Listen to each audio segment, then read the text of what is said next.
menze restorana Indeks u središtu Splita, mladi hrvatski liberali upozorili su na problem koji splitske studente muči već godinama, a to je pitanje prehrane. Naime, studenti su bez primjerene menze u središtu Splita već godinama, a sva o ponovnom otvaranju Indeksa su pogažena.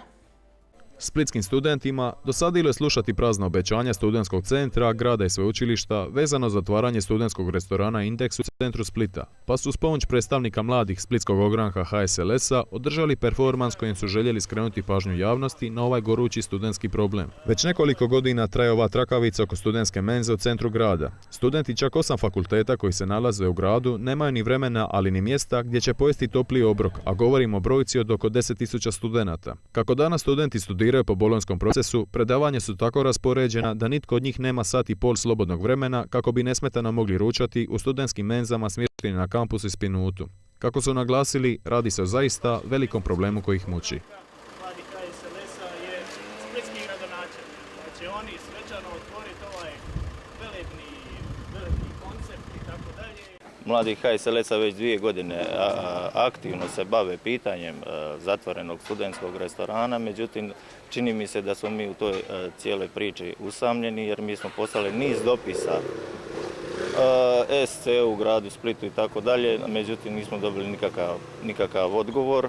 Ovaj studentski restoran je kap u moru svih problema koji danas muče mlade u Hrvatskoj, ali zorno prikazuje odnos službene politike prema situaciji mladih, položaju mladih u gradu Splitu i u Republici Hrvatskoj. Kako su istaknuli, u Zagrebu se ovakve stvari ne mogu dogoditi, ali u Splitu izgleda da za studentske probleme nitko ne mari. Splitski studenti su u odnosu na studente u gradu Zagrebu studenti drugog reda, po mogućnostima što se tiče prehrane. U gradu Zagrebu je to puno bolje riješeno nego ovdje u gradu Splitu. Grad Split je drugi grad u Republici Hrvatskoj, a nema menzu, odnosno studentski restoran u centru grada. Mislim da je to dovoljno slikovito kako je situacija teška i jadna za splitske studente. Napominju da se problemi mogu riješiti na drugi način, da se može potpisati ugovor s restoranom u privatnom vlasništvu koji će preuzeti obvezu rada kao studentska menza. Mi smo zapravo danas ovdje isključivo zbog jednog obećanja koje je izrečeno prije nekih 8 mjeseci kada je bila zapravo skupština, sastanak Savjeta mladih Splitsko-dalmatinske županije, gdje od strane gospođe Raos i nekih tu prisutnih visoko pozicioniranih političara obećano da će početkom ove školske akademske godine biti otvorena ta nova menza u centru, međutim, evo, sami smo svjedoci da se apsolutno ništa tu desilo nije. Želim naglasiti jasno da to bude svima kristalno jasno, rješenja ima. Nije problem novac, isključivo novac. Mi smo i tada iznijeli svojih nekoliko prijedloga. Prvi je, znači, da grad nađe adekvatan prostor.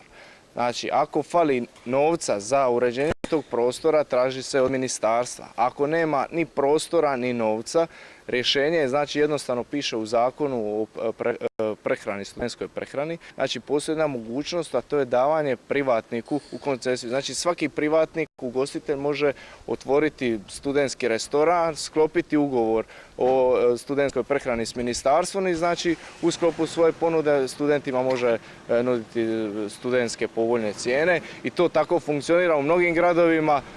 Nedavno je otvoreno u Šibeniku, prije mjesec dana, otprilike mjesec dana otvoreno u Dubrovniku. Ja jednostavno ne vidim razloga zašto to ne bi moglo biti u Splitu. Očito je Split grad slučaj. Studenti se hrane u restoranu na Spinutu kao i menzama Građevinskog i Ekonomskog fakulteta te FESBA. Split je sveučilišni centar s oko 25.000 studenata i kao takav mora imati studentski restoran u centru grada s kvalitetnom hranom i uslugom. Što se same prehrane tiče, mislim da hrana nije toliko loša, ali ako ćemo usporediti s onim što je rekao kolega u Zagrebu i nekim drugim gradovima, mislim da je stvarno Split na jednoj znatno nižoj razini, samim time što u centru grada nemate menzu, što ste razapeti između Spinuta i kampusa, to je jedan veliki problem za studente Splita. Najviše ih boli činjenica da im se već godinama obećava rješenje, a do dana današnjeg se ništa nije pokrenulo s mrtve točke. Što će se u budućnosti događati s negdašnjim prostorom studentskog restorana Indeks nije poznato. Niti je poznato hoće li se na kraju iznaći neko rješenje kojim bi se riješio ovaj gorući problem, tako da studentima ne preostaje ništa drugo nego da i dalje čekaju. Bravo. Evo, to je to.